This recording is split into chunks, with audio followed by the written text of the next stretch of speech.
Health officials in Texas will be on watch in coming weeks for any increases in mosquito-borne diseases including the West Nile and Zika viruses after Harvey's heavy rains and flooding brought water that filled ponds and ditches and crept into trash and debris that piled up. We're not out of the woods. I still think we don't really know what we're going to see, so that's why we've got to monitor it, said Dr. Peter Hodes, Dean of the National School of Tropical Medicine at Baylor College of Medicine in Houston. The next month is going to be the critical time, he added. Officials are hopeful, though, that aerial and ground spraying done after Hurricane Harvey made landfall on August 25 will help ensure that populations don't swell. The Texas Department of State Health Services said more than 7 million acres, 2.8 million hectares were sprayed by plane across areas inundated from Harvey. It looks like they've gotten pretty good results, said Health Department spokesman Chris Van Dusen, adding, hopefully it will prevent any kind of uptick. Of particular concern is West Nile. Texas trails only California this year in the number of cases of the virus, which is transmitted from infected birds to humans by the common Culex mosquito. Most people don't develop any symptoms, but those who do may have fever, headache, vomiting and diarrhea. In rare cases, people develop severe illnesses such as encephalitis and meningitis, which can be deadly. Texas has had at least 100 human cases this year, including 3 deaths.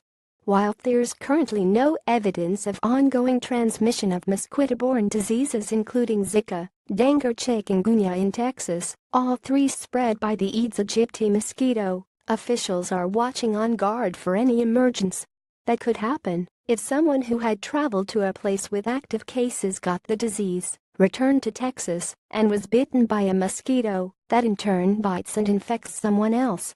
Van Dusen said that after a brief reprieve as heavy rains and floods from Harvey washed away mosquito eggs, nuisance mosquitoes emerged. Those don't typically carry disease, but can have an impact on recovery efforts by swarming people as they clean up and repair. Any remaining standing water is an issue because Culex mosquitoes tend to lay eggs in larger areas of still water like ponds and ditches, while the Aedes usually breeds in small water-filled containers near homes.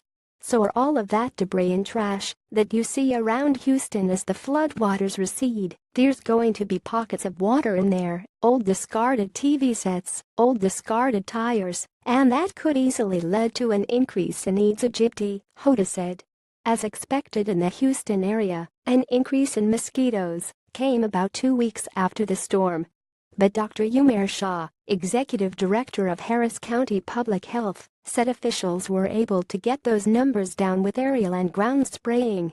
We're pretty confident that the combination of everything we've done has reduced the risk of mosquito-borne disease in our community, especially for West Nile virus. But we don't know if that risk will return if we have an increase in mosquitoes over the next several weeks, and that's something that we are going to continue to monitor, Shah said. Sven Rodenbeck, Chief Science Officer of the Centers for Disease Control and Prevention's Hurricane Response, said there's a potential for upticks in mosquito-borne diseases after hurricanes, so that's why you normally do monitoring and as appropriate do mosquito control activities. In the U.S. mainland, Florida and Texas are the only 2 states that have seen local transmission of Zika, which can cause brain damage in babies whose mothers are infected when pregnant. Officials in Florida, where Hurricane Irma hit 2 weeks after Harvey, are also closely monitoring for mosquito-borne diseases and have increased spraying in several areas. Florida also currently has no ongoing transmission of Zika, chikungunya or dengue, and this year has only had 1 locally acquired case of West Nile. Health officials in both states say residents need to stay vigilant by using mosquito repellent, wearing clothing that covers arms and legs, and draining standing water. There's only so much that government and public health and mosquito control can do, said Shah, adding, it really is a partnership with our community. Sign up for the AP's weekly newsletter showcasing our best reporting from the Midwest and Texas to pap.ws2u1rmfv.